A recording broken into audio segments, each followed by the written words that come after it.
For every one of you out there, there's millions of dollars stuck inside your laptops, and it's your job to get it out, because this is the greatest wealth transfer in human history. So Iman Gadzhi just became the co-owner of Whop. And in this video, I want to clear the air because everybody's talking about it in money Twitter or on Instagram, and people in the online business space. Everybody's freaking out. Everybody's, asking like, who's better, Hormozi in school or Iman in Whop? Is Iman lying about Whop in the platform? Is he lying about digital products and, that it actually made him money, etc.? I want to give you my insights and my take on it because I've been studying this for a few years, and I have a very similar vibe to when Hormozi bought school and all the hype around that.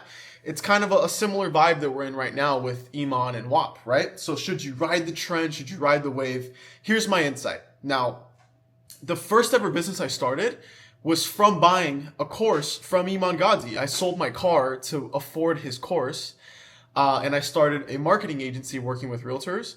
That was my first business, and my business right now is a solo consulting business. I sell high ticket services to agency owners and coaches that want to scale, the way that I scale. But the point is I have some experience, in the industry. And the first point that I want to mention, Iman and Alex Hormozi made a similar move. They both decided to make a massive bet, by the way. They're making a massive bet on the platforms of Whop and School. And in my brain, these platforms are very similar to each other, right? And now I know Whop does a lot of different things, and the people at Whop are super cool. Like I know the guys that work there. I don't know them personally, but I see them. They seem like really cool people. But in my head, having clients that use School and that use Whop, it's very similar, right? They're both platforms to host your info product or coaching or consulting business. You get to host your community and all the chats in there. You get to put your course in there, etc. Payment processing, I know something Whop does now. And the recurring pattern that I've noticed is that both Hormozi and Iman have placed massive bets on the creator economy, betting that the future, right? Imagine like the bet that they decided to make. These are probably the biggest investments both of them have made in their entire career into something that's very similar to each other, which is interesting. And we could kind of catch that and say, what are they betting on? Because if they're putting millions of dollars into something, they're expecting the future outcome of that thing to be something very beneficial, right? And so the first thing I notice is, okay, these guys are putting a massive bet on the creator economy. They're willing to bet that maybe in 5 years, 10 years, 50 years, what's going to increase and what's going to make them a massive ROI are creators, are people creating content online, are people, selling info products, selling coaching services and consulting. Now, here's the one issue I have, right? I have, by no means am I attacking Iman or Whop or School or Hormozi, but the one message Iman's been pushing lately is this idea that you can sell digital products, especially as a beginner. I get hit by his ads today, and he's telling people in a 9-to-5 how they can create digital products, et cetera, et cetera. And from my own personal experience building a consulting business to 30 grand a month in profit, I believe that for the average person, if they can get to 30 grand a month in profit with an online business, that is the freedom number for most people. Now, by freedom number, what I mean, it's a number where you have true freedom. I live here in Miami. It's absolutely pouring, which is why I wanted to film right here. It looks super cool. But even here in Miami, 30 grand a month in profit, you are good. Unless you blow money at clubs and yachts and stupid stuff that you don't need, you are absolutely chilling. And so from my own experience getting to 30 grand a month in profit, I do not believe that digital products is the best way to get there. And before I dive into why and what I do instead and what my clients do, the bet that they are making isn't only on the creator economy. You see, I have a theory. I was watching a reel the other day from Diary of a CEO podcast. It was a short form clip from them. And they were he was interviewing a guy that was talking about AI. And this guy was treating AI as being such a big breakthrough that you could compare it to the start of the internet, right? And it made me start thinking, he was saying dude, in 6 years' time, everything in the world will be different. the way we make money, the way the economy works, the way the jobs are in the market. Like people are literally right now getting their jobs replaced by AI. And I was like the boomer to AI. Like I was anti-AI. I'm like, bro, ChatGPT, like that has nothing on me, whatever. Now it's sitting on my monitor every single day, and it's like my best friend. It's like my assistant.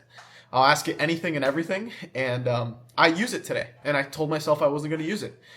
And the reason I use AI is because I know patterns of wealth. There's wealth cycles.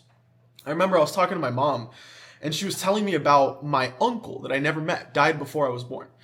My uncle became wealthy in the oil era, the era where oil and gas was how people made their money. And my uncle got a slice of the pie because he bought a gas station during that time. And, you know, back in my grandpa's, or uncle, you know, he's my grandpa's brother, generation, there was a massive gas shortage in America.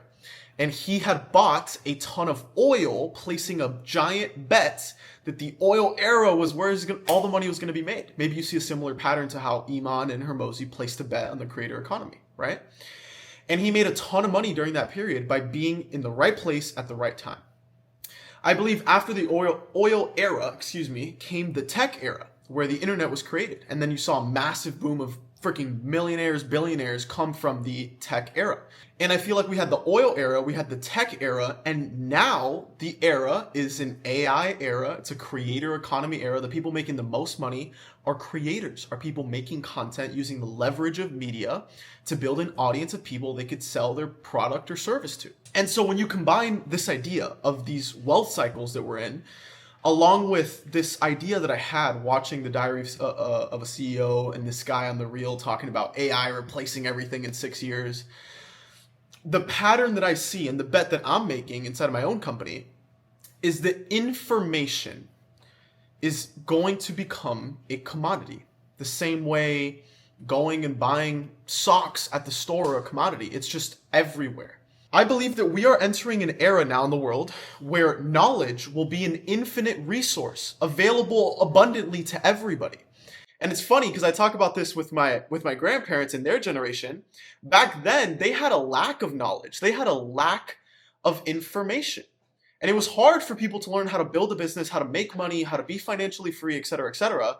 But back then, they had really, really good work ethics. Your grandpa, I bet he worked hard as hell, right? So they had low information, high work ethic, and the people that found the information from mentors and they figured out ways, they became wealthy.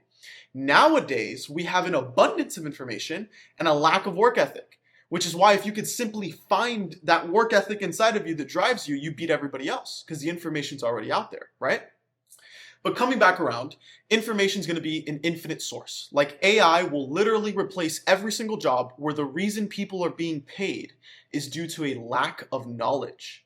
Lawyers, right? They're going to get freaking replaced. That's an example I saw in the reel that I watched too. The guy was saying, dude, lawyers are going to be out of business, bro. They're just going to ask ChatGPT how to do certain things because lawyers simply fill a lack of knowledge to get the whatever result, right? I'm not a lawyer, but you understand the example. And so we're seeing this pattern. Info is becoming a commodity. And that's why my bet and the only objection that I would have to Iman and the message that he's pushing is that digital products are not going to be what he's putting them out to be. Again, full respect to Iman, great entrepreneur, but that's what I personally see, and maybe you see it as well. If you were to sell courses and you're like, hey dude, I'm going all in on digital products, what ends up happening? Well, if there's an abundance and infinite knowledge through AI, your course is now a commodity. And now you have to play a game based on price and who has the lowest price to access certain information, to the point where eventually information isn't valuable anymore. And it's in such an infinite source that anybody could get it.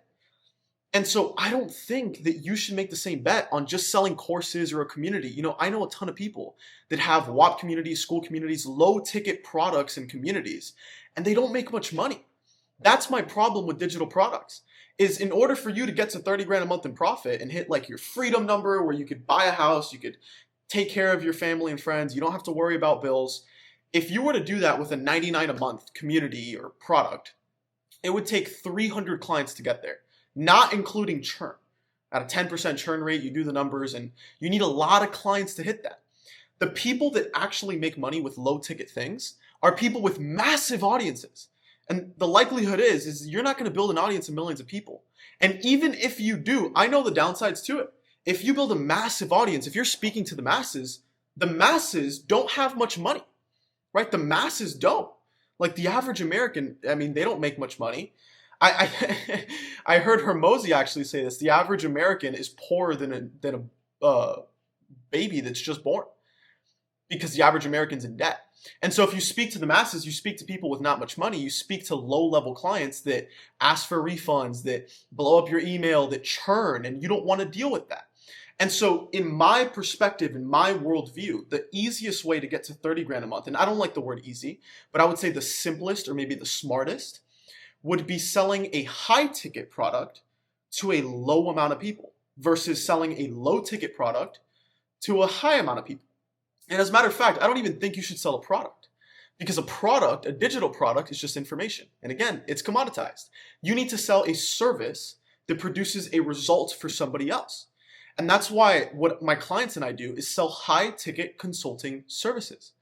You sell a service for $5,000, $10,000, $15,000 to help a company, or, based on your skill set, the person that you can serve the best. You help them get a certain result where they can make 10 times as much as they're paying. And so that's exactly what I do. If I charge somebody $10,000, it's not to give them a course, right? If information was all people needed, everybody would be millionaires. They'd have six packs. They'd have the dream spouse that they want. But information isn't the only thing. That's why maybe you watch YouTube videos and you listen to people that are millionaires, and maybe you're not a millionaire just yet.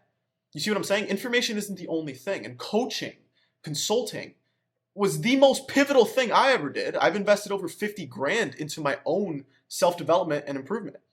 And so when I understood this, I'm like, okay, if I could offer a consulting service, because I came from the agency world, right? I bought Iman's program. I started an agency. But a done-for-you agency is a service that requires labor. I'm in the ads manager. I'm running ads for clients, and it's unscalable.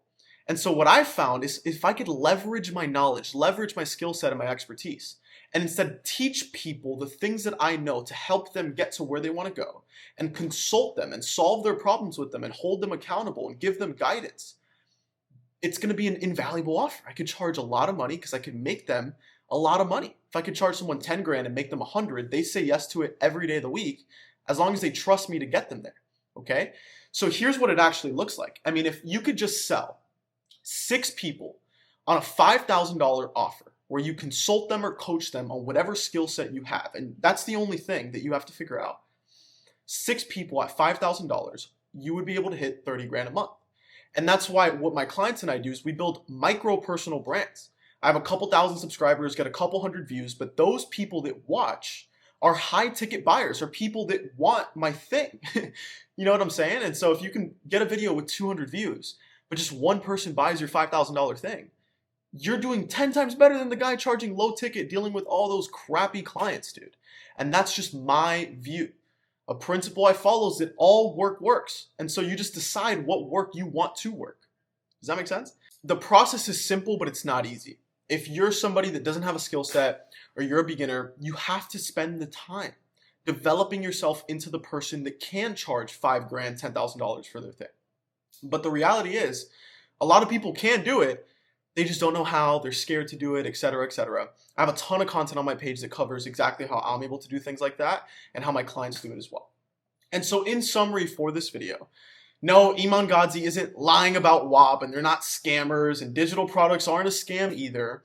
I love what he's doing. I love what they got going on, and I bet as well that, information right now is going to be an infinite resource. I think colleges are going to go out of business. The attendance rate to university keeps on dropping and dropping. I dropped out of one of the top public universities in the country because I understood this, and I just had to find somebody that is where I want to be and just pay them so I can get there quicker. And yeah, I like what they got going on. But if you are somebody that's trying to get to 30 grand a month in profit to live the life that you want and get the house with, maybe the farm, you want cows and you want to have a wife and kid, that's my dream. That's the dream, right? Screw this Miami stuff. I'm not a Miami penthouse broccoli haired kid. Maybe I am. I guess so, but I fit the stereotype. And so if you're trying to get to that 30K a month mark and you're trying to, ride this trend of the creator economy and AI, make sure to not just strictly ride trends. People ride trends all the time. They jump into new business models, and it never works for people because they're not the type of person that can let it work for them. You have to develop your skill set first. You have to work on yourself, your internal beliefs and thoughts, dictate the actions that you do that lead to the result of you having the things that you want, right? And so for me, I always knew it was possible. Like, it started with 10 grand a month. I'm like, dude, if I know I can make 10 grand a month. I know I can. And just knowing I can led to me doing the things that actually got that outcome. And then it became 10 grand in a day. And I knew I could do it, and I just did it. Like, it's crazy. I did the things to lead to that result, and I did that with a high-ticket consulting offer and building a small, micro, personal brand. So in my opinion, the best way for you to get there is a high-ticket consulting offer, get 6 people to pay you $5,000, and you're making 30 grand a month. The math is simple, but it's not easy because you have to become the person that's worthy of charging that amount, that's worthy of getting in front of the camera and speaking to people that can pay that amount and helping them and providing value to them. Those are the intricate little things that you can't like put on paper that you need to do this to become that person. You just have to become him. So I've read a bunch of self-help books, if you can't tell, that help me do this, but ultimately that's the playbook to 30 grand a month in profit. And for you to get a slice of the pie, just understand the things I covered in this video. Information's a commodity. Don't sell information, sell results that you can achieve for people, because these are principles that have lasted the test of times, man. The way you get paid is by serving people and solving the problems they have. And in order for you to solve problems, you have to become the person worthy of solving problems for others. And you do that by first solving problems for yourself, right? So if you like this video and you want to see exactly how I built a solo consulting business, how my clients do it as well, you can check out this video, should be right here. You can go ahead and watch that. Thank you for watching, brother, and hopefully you got some value here. I'll see you soon. Peace out.